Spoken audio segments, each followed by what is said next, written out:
Hi நண்பர்களே, நலம் 360 சேனலுக்கு உங்களை அன்போடு வரவேற்கிறேன். இன்றைக்கி நம்ம வீடியோவில் எதை பற்றி பேச போகிறோன்னா, நம்ம ஒரு பொருளை ரொம்ப சாதாரணமாக நினச்சிட்ருப்போம். ஆனால் தினசரி நம்ம வாழ்க்கையில் அது ரொம்ப பெரிய பங்கு வகிச்சிட்ருக்கோம். அப்படிப்பட்ட ஒரு உணவுப் பொருளை பற்றி தான் நம்ம இன்றைக்கி பேச போகிறோம். அதுதாங்க வேர்க்கடலை. வேர்க்கடலைனா நம்ம ஊரில் கடலைப்பருப்பு, உருண்டை, எண்ணெய், சுண்டல் எத்தனையோ வகைகளில் வரும். ஆனால் இது வெறும் சுவைக்கு மட்டும் இல்லை, நம்ம உடலுக்கு நிறைய ஆரோக்கிய நன்மைகளை கொடுக்குது. அதே நேரம் சிலருக்கு பக்க விளைவுகளும் உண்டு. அதெல்லாம் என்னென்னு இந்த வீடியோவில் நம்ம தெரிஞ்சுக்க போகிறோம். அதுக்கு முன்னாடி நலம் 360 சேனலை சப்ஸ்கிரைப் பண்ணாதவங்க சப்ஸ்கிரைப் பண்ணிக்கோங்க. மறக்காமல் பெல் ஐக்கானை ப்ரெஸ் பண்ணிக்கோங்க. வாங்க வீடியோக்குள்ளே போகலாம்.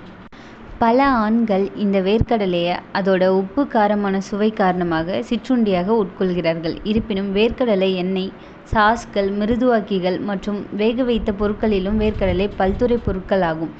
வேர்க்கடலையில் உள்ள வைட்டமின் இ, ஃபோலேட் மற்றும் மெக்னீசியம் போன்ற ஆரோக்கியமான வைட்டமின்கள் அவற்றை நம்ப முடியாத அளவிற்கு சத்தானதாக ஆக்குகிறது. நீங்கள் பச்சையாகவோ வறுத்ததாகவோ அல்லது ஊற வைத்ததாகவோ உட்கொண்டாலும் அவை மிகவும் நன்மை பயக்கும்.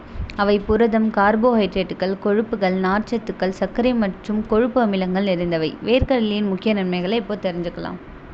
இதய நோய் ஆண்கள் மத்தியில் ஒரு பொதுவான பிரச்சனை. உணவு முறை இதய ஆரோக்கியத்திற்கு இன்றியமையாததுன்னு சொல்லுவாங்க. வேர்க்கடலையில் உள்ளிட்ட சில உணவுகள் ஆபத்து காரணிகளை குறைக்கும். நீங்கள் ஆச்சரியப்படலாம், எப்படின்னு. இதயத்துக்கு நன்மை பயக்கும் ஹெச்டிஎல் அல்லது நல்ல கொழுப்பை அதிகரிக்கும் திறன் வேர்க்கடலையில் அதிகமாக இருக்குது. வேர்க்கடலையில் தசை வளர்ச்சி மற்றும் வளர்ச்சிக்கு தேவையான ஆரோக்கியமான புரதத்தை உடலுக்கு வழங்கும் சக்தி அதிகமாக இருக்குது. திசு சரி செய்தல், காயம் குணப்படுத்துதல் மற்றும் நோய் எதிர்ப்பு செயல்பாட்டிற்கும் புரதம் உதவுது. எனவே வேர்க்கடலை சாப்பிடுபவர்களுக்கு திடமான தசைகள் மற்றும் காயங்கள் வேகமாக குணமாகும். நீரிழிவு அபாயத்தை குறைக்கிறது.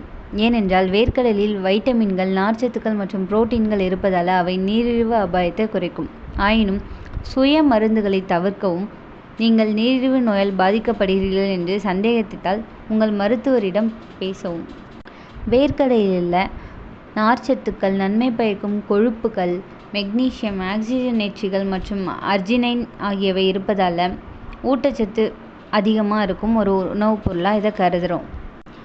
பாலுணர்வை அதிகரிப்பது ஆண்களுக்கான வேர்க்கடலையின் முக்கிய நன்மைகளில் ஒன்றாகும்.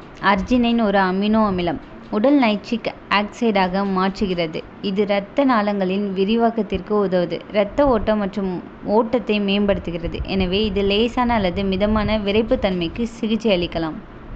வேர்க்கடலை இரத்த அழுத்தத்தை குறைக்கலாம். அவற்றின் ஆன்டி ஆக்சிடென்ட்கள் நிறைந்துள்ளன.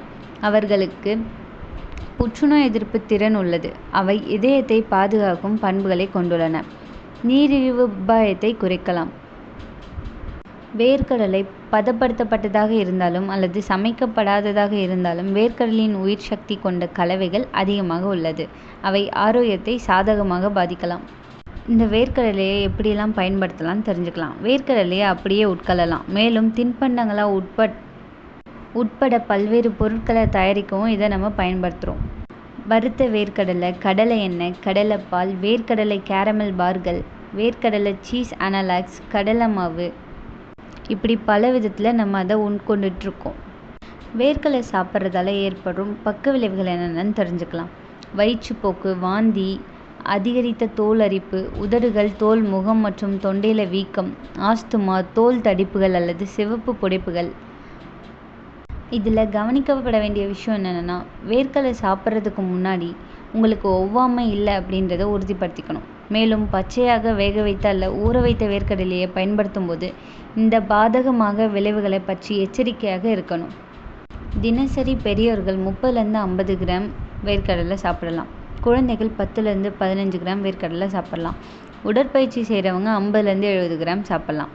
வேர்க்கடலை நம்ம ஊரில் சாதாரணம் அப்படின்னு நினைக்கிறோம். ஆனால் இதில் இருக்கும் சத்துக்கள், நன்மைகள் நம்ம உடம்புக்கு கொடுக்கும் உதவி மிகப்பெரியது. அதே நேரம் அளவு மீறினா நல்லது கூட கெட்டதாயிடும். அதனால் தினசரி சிறிய அளவில் வேர்க்கடலையை சேர்த்து ஆரோக்கியமாக இருக்கலாம். இந்த வீடியோ உங்களுக்கு பிடிச்சிருந்துச்சுன்னா லைக் பண்ணுங்கள், ஷேர் பண்ணுங்கள். மறக்காமல் நம்ம சேனலை சப்ஸ்கிரைப் பண்ணுங்கள்.